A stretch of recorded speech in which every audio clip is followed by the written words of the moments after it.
Sejam muito bem-vindos a mais um episódio do JM Podcast. Meu nome é Vitor Macharete. Eu sou a Marina Araújo. E hoje estamos recebendo aqui Fábio de Oliveira Costa. Ele que é conhecido como Fabinho. Fabinho cresceu em meio a uma família com raízes profundas na cidade de Iguaba Grande. Seus avós já faziam parte da comunidade e seus pais, José Carlos Guimarães Costa e Maria Lúcia de Oliveira Costa, sempre foram referências locais. Fabinho é sinônimo de compromisso, tanto na vida privada quanto na trajetória pública. Desde jovem é trabalhador, ingressou na Polícia Militar em 2002, formou-se em Direito em 2012 e, nos últimos anos, tornou-se uma das vozes mais respeitadas da política municipal, passando por cargos como secretário de Ordem Pública, secretário-geral da Câmara Municipal, chefe de gabinete, secretário de Segurança e Ordem Pública e agora prefeito eleito com impressionantes 95,09% dos votos. O maior percentual do município e da história recente da região dos Lagos. Fabinho tem em seu currículo ações que trouxeram avanços concretos, avanços notáveis. Desde o reforço à segurança, com investimento em viaturas, tecnologia, mais policiais, a central de monitoramento com 170 câmeras e dezenas de ações no combate ao crime, dentre outras ações que iremos abordar durante o decorrer da entrevista. Seja muito bem-vindo, Fabinho. Eu que agradeço. É uma honra para mim poder estar aqui, contar um pouco da minha história, contar um pouco do que a gente está fazendo na cidade de Iguaba Grande. Iguaba, que é uma cidade que tem sido reconhecida em todo o estado pela gestão, tanto do ex-prefeito Vantuil Martins, quanto esse início de 6 meses da minha gestão. A gente fica muito feliz de poder mostrar que a política feita com responsabilidade dá resultado e é possível. Fabinho, você é filho da terra, justamente criado em Iguaba Grande. O quanto que a sua história, tendo como família também tradicional de lá, o quanto que essas raízes influenciam na sua decisão de seguir na vida pública?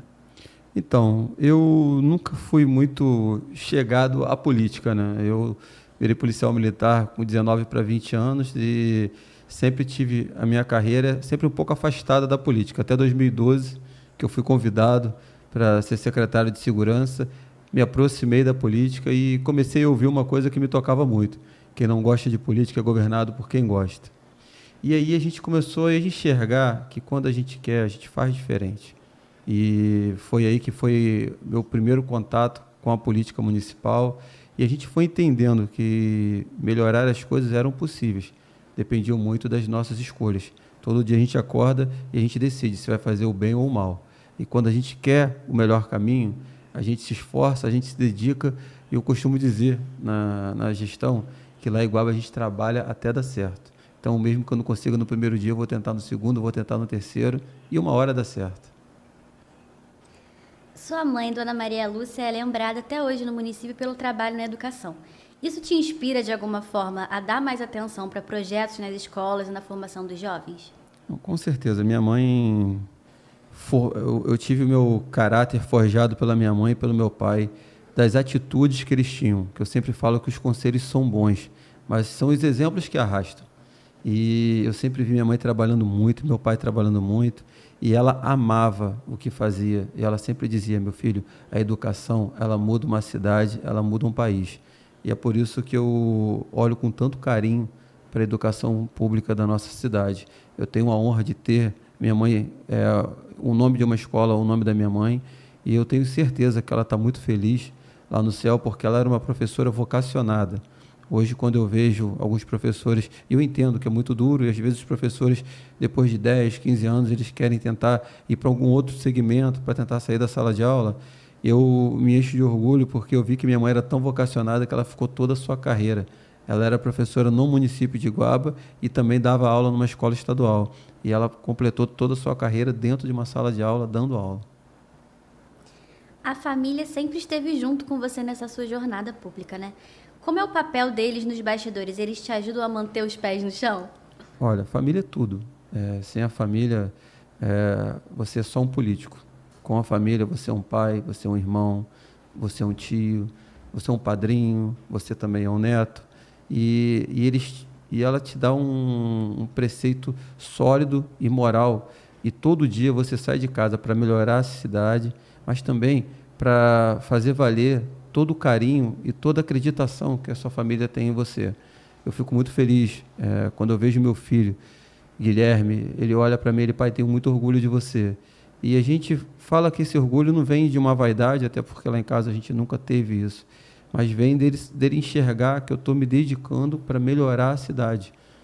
Que meus filhos estudam na rede municipal, e eu sempre falo que a política vai melhorar quando o político usar o serviço que presta.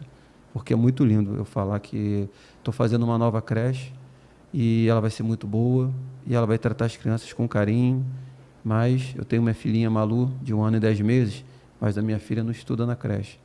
Ela é boa para o filho do outro, mas ela é ruim para minha filha. Por isso que minha filha Malu está na creche municipal.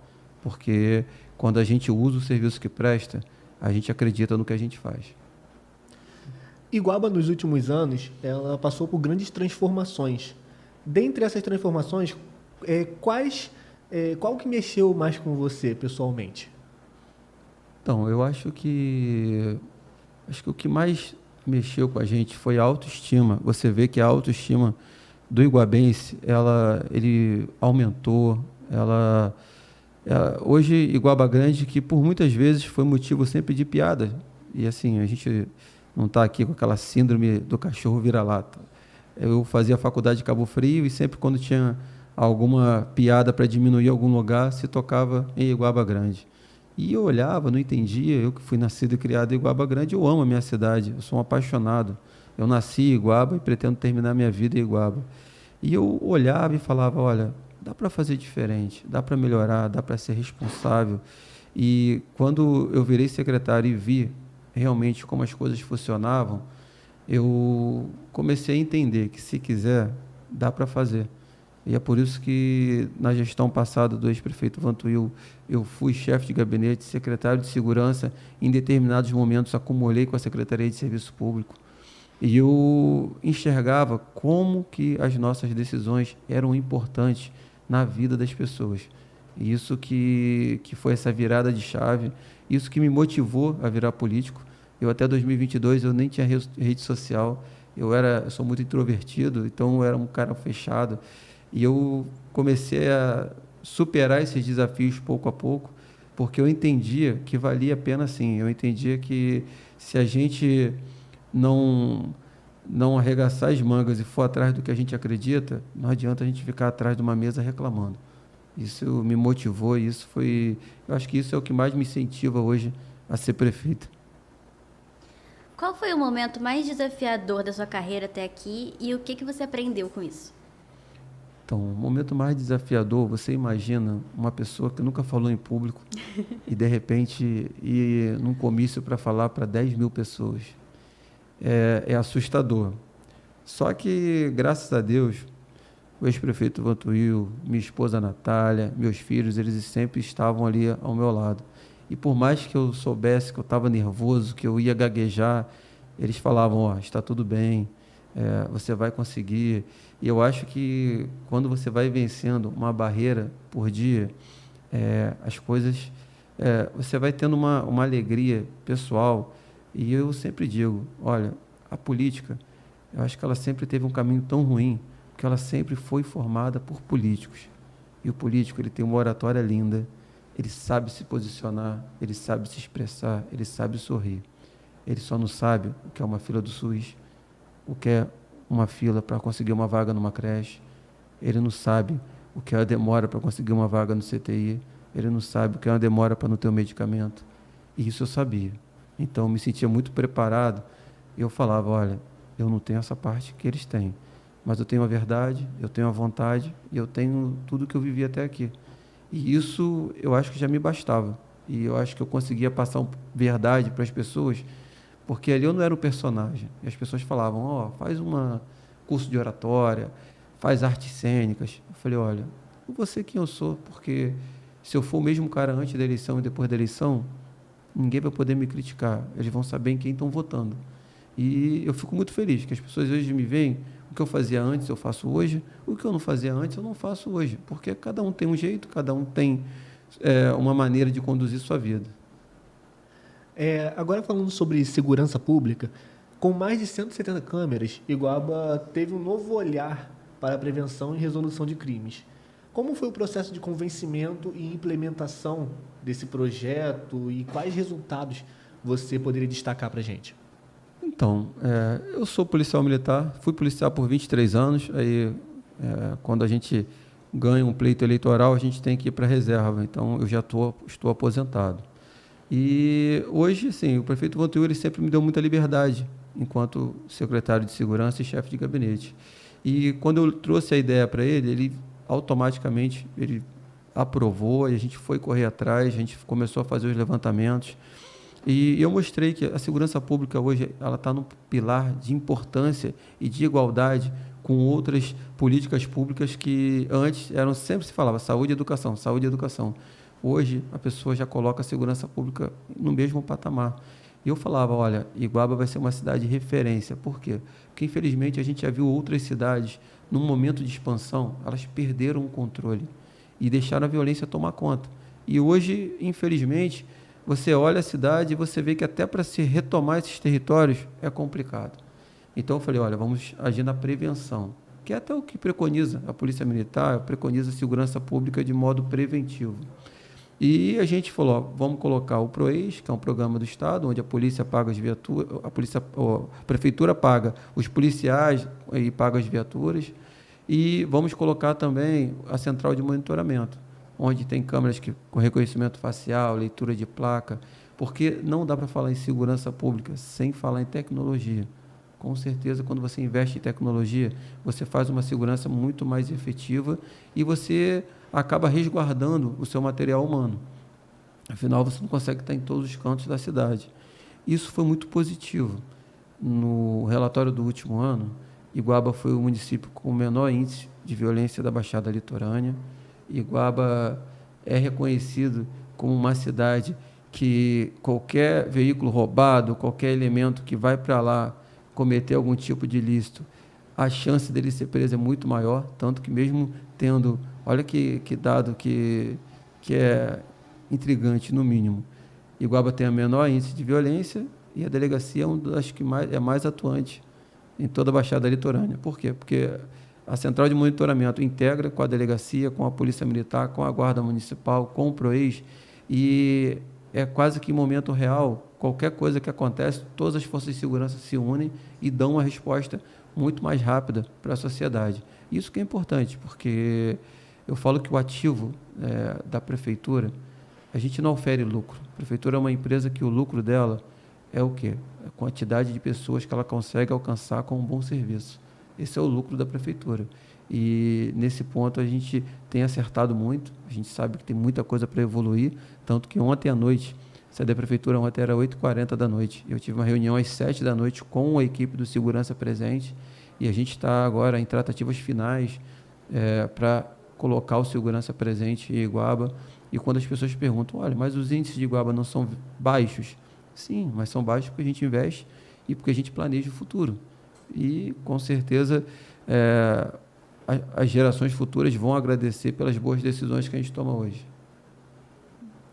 Você acha que essa tecnologia pode ser ainda mais expandida para outras áreas do município? E tem algum outro projeto em mente de segurança pública que você possa compartilhar com a gente? Então, o Segurança Presente, né, que são 25 agentes que vão agir na cidade, mais 4 viaturas, 2 motos. Essa reunião a gente teve ontem. A gente está instalando mais 100 câmeras na cidade, que a gente tem 178, então a gente vai agora... E essas 100 câmeras a gente está tentando vincular com o próprio Segurança Presente, porque aí a gente tem a nossa central de monitoramento, o Segurança Presente também tem a parte de monitoramento deles, e a gente consegue integrar todo o eixo de segurança, fechando esses pontos cegos, que a gente ainda tem poucos, mas ainda tem dentro da cidade. E a gente também está se preparando. Por quê? Porque a gente vai ter um parque temático, né? A Ilha dos Dinossauros, que a previsão aí é para dezembro. E a gente sabe que a gente vai crescer muito a quantidade de visitantes, muito movimento na cidade. Então, se a gente não trabalhar com tecnologia e de forma preventiva, com certeza a gente vai deixar o problema acontecer para depois correr atrás. E lá não, lá a gente corre na frente. O programa Iguaba Melhor já pavimentou quase 150 ruas. Como você enxerga o impacto dessa transformação para a população e quais são os próximos passos? Então, eu já comecei o ano com uma nova fase do PIM. Só que esse ano eu dividi a cidade porque eu entendi o seguinte, olha, Iguaba Grande, para a gente crescer a cidade como um todo, eu precisava fazer um anel viário ligando todos os 21 bairros. E é assim que eu estou fazendo, eu já pavimentei quase 8 quilômetros de estradas, mesmo nesses 6 meses, e a gente está conseguindo ligar todos os pontos. A gente sabe que quando tem fortes chuvas, a população inteira cobra muito sobre drenagem, sobre infraestrutura, mas esse ano a gente entrega mais de 40 ruas pavimentadas e mais de 30 quilômetros pavimentados com recurso próprio. Isso é uma meta, e uma meta bem aquém do que a gente pode, porque a gente tem tratativas com o Estado, por exemplo, que, se Deus quiser, vai conseguir entrar com alguma pavimentação também na cidade para a gente aumentar essa quantidade de ruas. Só que eu prefiro prometer menos e entregar mais do que prometer mais e entregar menos. O DISC 153 foi uma inovação importante. Qual foi o impacto direto dessa ferramenta na relação da Guarda Civil com os moradores? Então, a gente não consegue falar de segurança pública sem envolver a Guarda Municipal. Até porque, se você for fazer um cálculo, enquanto uma companhia de polícia militar numa cidade do tamanho de Iguaba tem 20 homens, a Guarda Municipal tem 100. Então, a gente tem que envolver as forças de segurança, até porque é uma responsabilidade solidária. 153 aproximou mais a população, porque é mais um canal. Às vezes a pessoa, na hora do desespero, ela liga 191, 90, 153, e quando a gente entende que a Guarda acaba tendo mais contato diário com a população, a gente melhora esse serviço. A gente também tem o serviço da Patrulha Maria da Penha. Eu estou preparando a Guarda Municipal, a gente já está em tratativas, eles já estão fazendo o curso que a gente pretende armar a Guarda em breve. É o que eu falo, tem assuntos que dividem opiniões, só que a segurança pública, ela chega um dado momento, e hoje a Guarda chegou num ponto que não tem como mais retroceder. Se a gente não se unir e não entender que todas as forças de segurança juntas vão, sim, conseguir combater os criminosos, vão, sim, conseguir trazer mais segurança para a população, a gente vai ficar para trás. E Iguaba, a gente caminha na frente.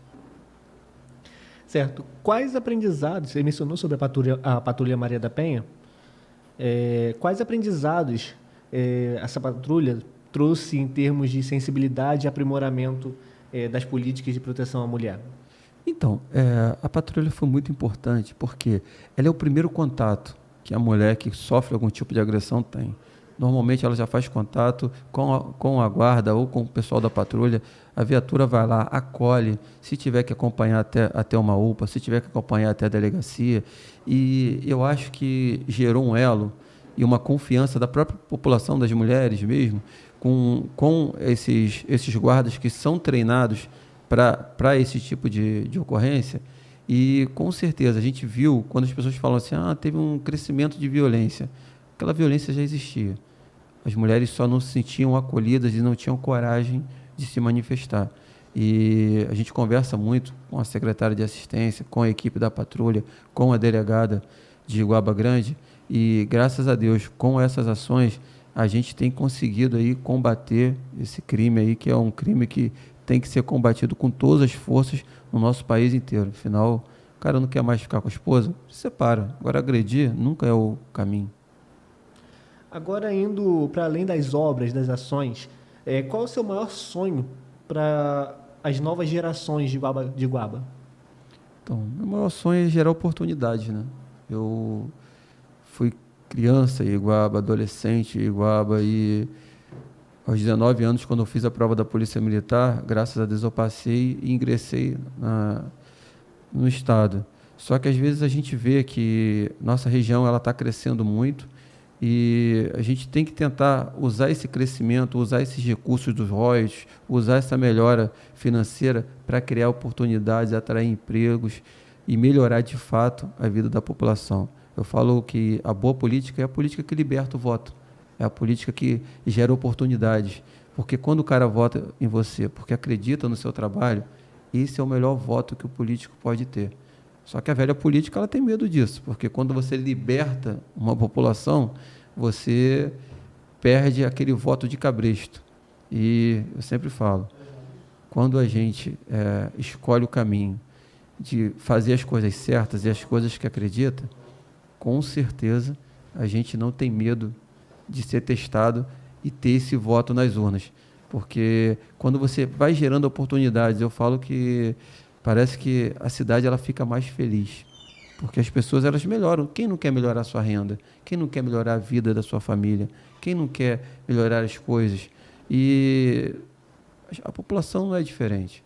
Então, o desafio do prefeito Fabinho é colocar a ZEM, a nossa Zona Especial de Negócios, para cada vez mais atrair empresas, gerar empregos, que a Ilha dos Dinossauros, que a princípio vai gerar 400 vagas de emprego, que aumente, expanda, que vire um outro empreendimento, porque esses são os desafios e essa vai ser a nossa luta nesses próximos 4 anos.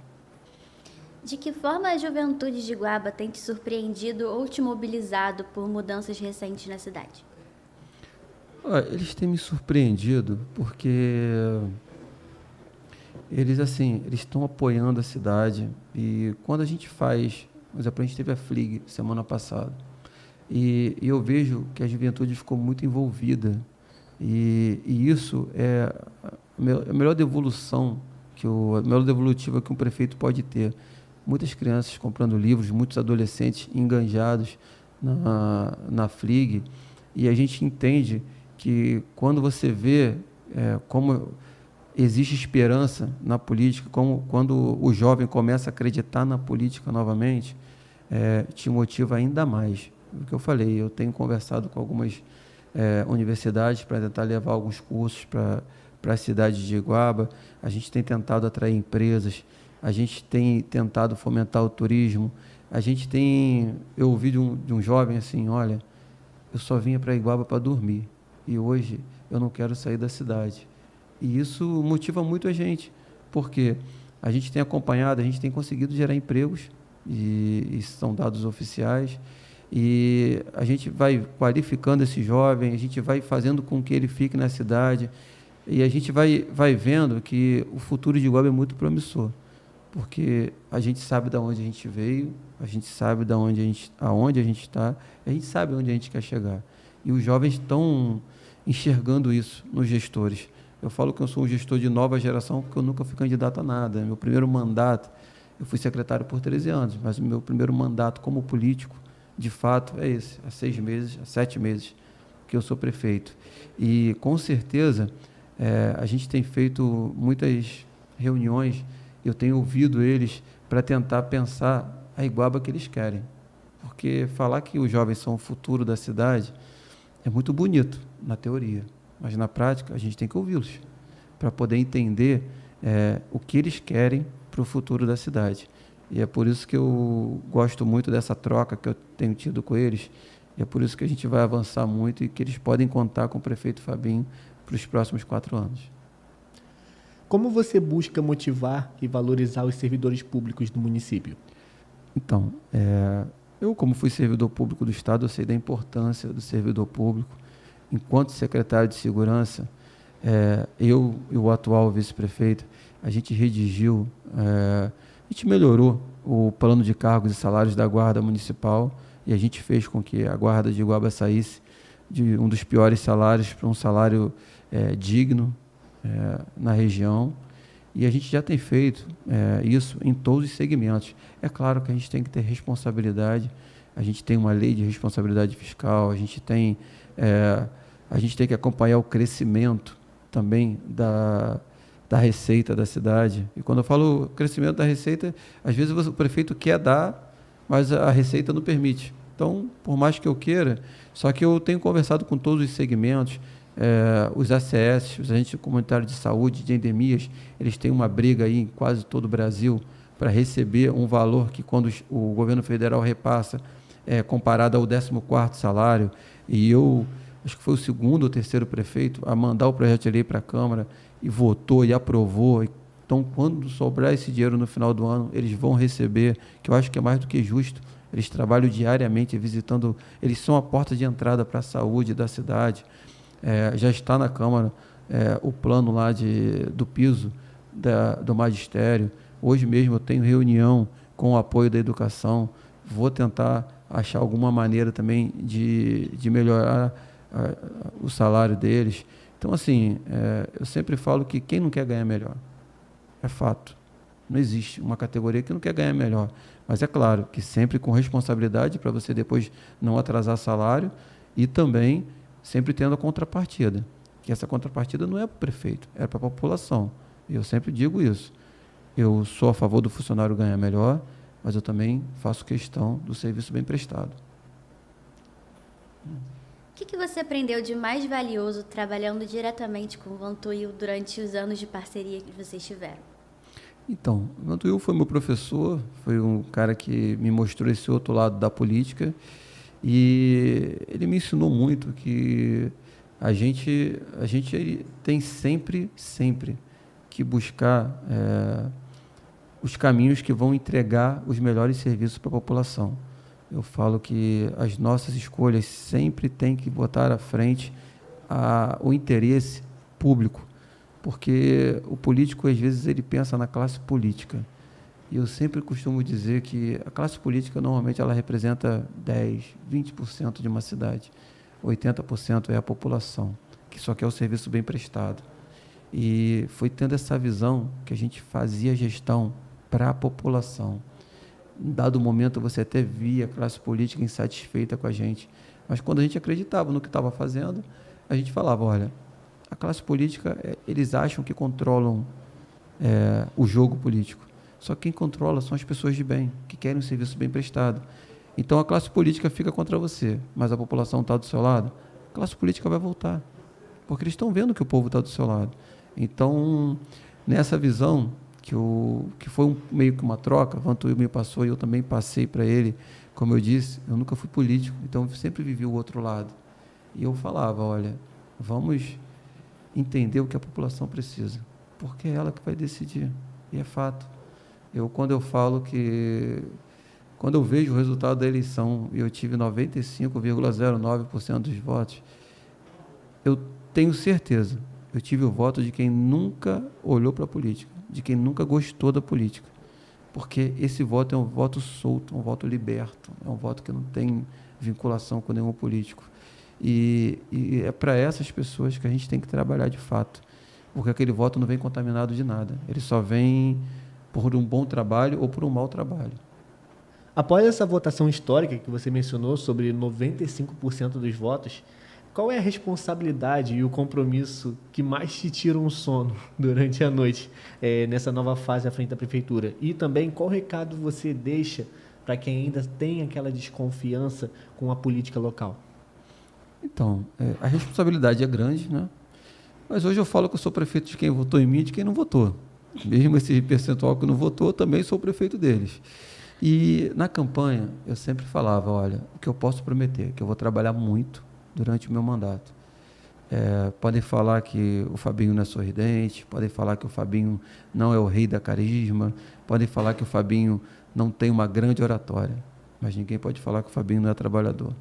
Eu chego 6 horas da manhã todo dia, eu não tenho horário para sair. Ontem eu cheguei em casa, era 9h30 da noite. Ah, Fábio, você está falando isso para se engrandecer? Não, é obrigação de um prefeito ser trabalhador. Mas eu tenho certeza que muitos aparecem na hora da foto, muitos aparecem na hora do glamour, que eu não sei se posso chamar de glamour, porque para mim a política você é um empregado da população. E quando as pessoas reclamam, pô, você não gosta muito de tirar foto. Não é isso. O prefeito não é celebridade, o prefeito não é artista. O prefeito é um funcionário público do povo. Ele foi lá, se candidatou, as pessoas votaram, ele se elegeu, virou funcionário do povo e ele está ali, para servir. E hoje eu tenho orgulho de atender muito. Eu atendo, antes da eleição, eu atendia, quando secretário, eu atendia 20, 30 pessoas por dia. E hoje eu continuo atendendo. As pessoas, pô, mas por quê? Não é cansativo? Olha, eu não quis aquilo. Eu não rodei a cidade pedindo voto para estar ali. Eu estou ali porque eu quero. E isso é muito bom quando você olha para as pessoas e as pessoas veem verdade. Eu falei, olha, na eleição eu prometi que eu ia ser um trabalhador. Falei, por quê? Porque eu ainda brincava. Alguém quer contratar um padreiro preguiçoso? Alguém quer contratar um pintor preguiçoso? Quem quer contratar um prefeito preguiçoso? Eu estou aqui, ó, com o meu contrato para ser assinado e preciso do voto de vocês. E isso foi muito legal quando eu vi essas pessoas que falavam assim, ó, nunca, há muito tempo que eu não voto, mas eu fui lá votar em você. Me deu uma responsabilidade maior ainda, e é por isso que eu vou a Brasília, volto, vou no governo do estado, volto, eu peço muito. O prefeito, ele não é só um gestor, ele é o cara que ele é o pedinte da cidade, ele tem que ir lá em Brasília mesmo, ele tem que ir no governo do estado.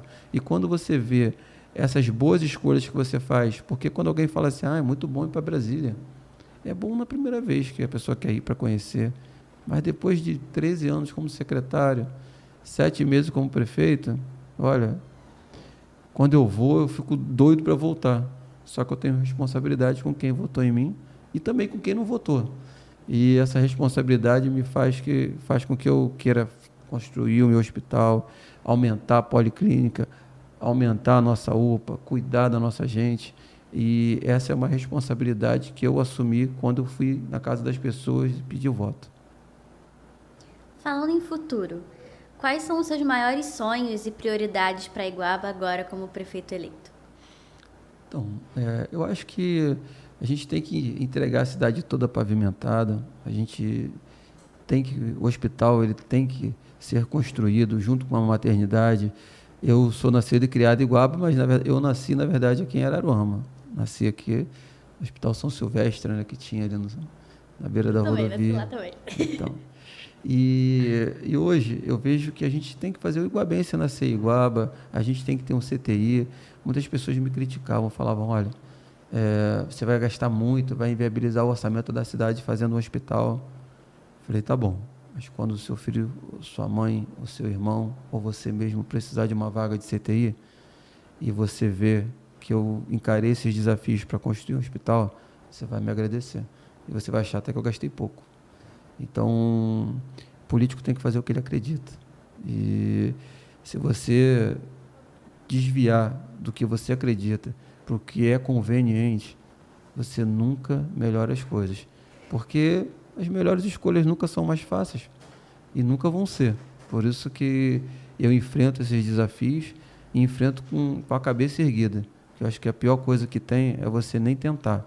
E quem me conhece e enxerga coisas que a gente olhava lá atrás, eu até conto aqui rapidamente, quando o prefeito assumiu e a prefeitura era no prédio alugado. E eu fui na Secretaria de Educação, vi a sala bem grande, falei, Vantuil, vamos levar a prefeitura para a educação. Aí ele, como? Não cabe. Falei, Vantuil, se eu morar numa casa de 300 metros quadrados, pagando aluguel, e eu for para a minha, mesmo que ela tenha 150 metros quadrados, eu vou de olho fechado, porque eu não vou pagar mais aluguel. E ele sempre acreditando nas minhas ideias, falou, pode fazer. Fui para a secretaria e dividi tudo com divisória de drywall e fizemos. Em 60 dias a gente estava saindo do aluguel, e era um aluguel de R$40 mil. Você imagina, com um orçamento apertado, aqueles R$40 mil em 12 meses viraram 600 mil. E ajudaram a gente a pavimentar a primeira rua, que foi a Estrada da Capivara.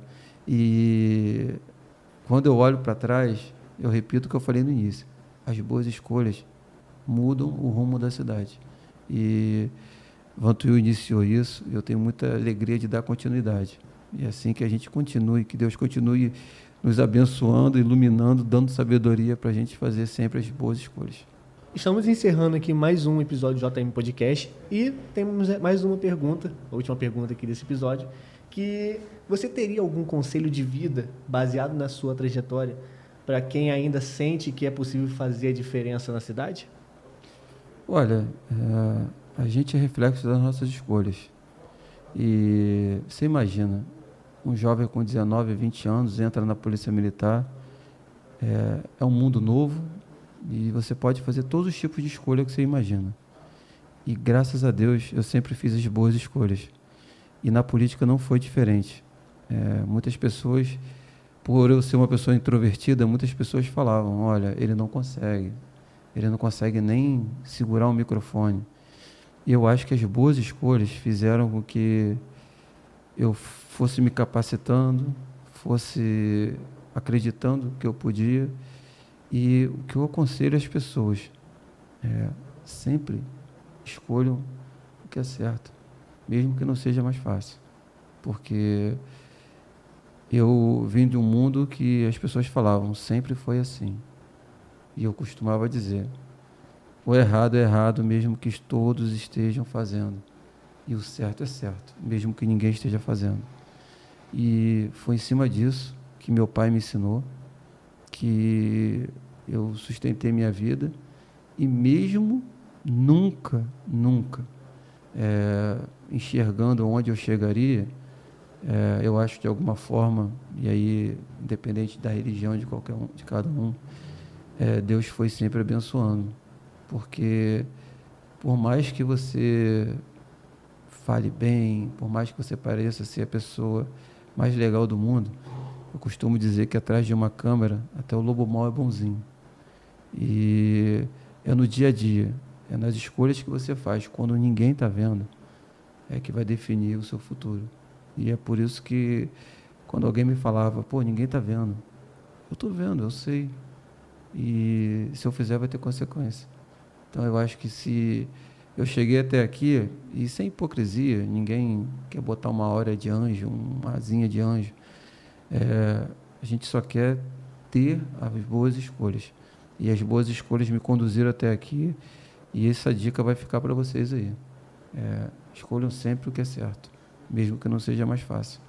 Que com certeza lá na frente você vai ser reconhecido, não por aquelas pessoas, mas por outras, ou por ninguém, mas você vai ter a consciência tranquila. E se Deus abençoar a sua vida, com certeza você vai ser um vencedor. Bom, estamos encerrando aqui mais esse episódio. Fabinho, muito obrigado pela sua presença. Foi um papo muito produtivo, muito interessante. A gente agradece muito ter dedicado esse momento para estar conversando conosco e também para poder estar passando para todos que estão nos assistindo essas informações valiosas sobre Iguaba Grande. E agradecemos a vocês também que nos assistiram. Venho lembrar de seguir nosso Instagram, comentar, curtir, compartilhar. E fiquem ligados nos próximos episódios. Um forte abraço. Até a próxima.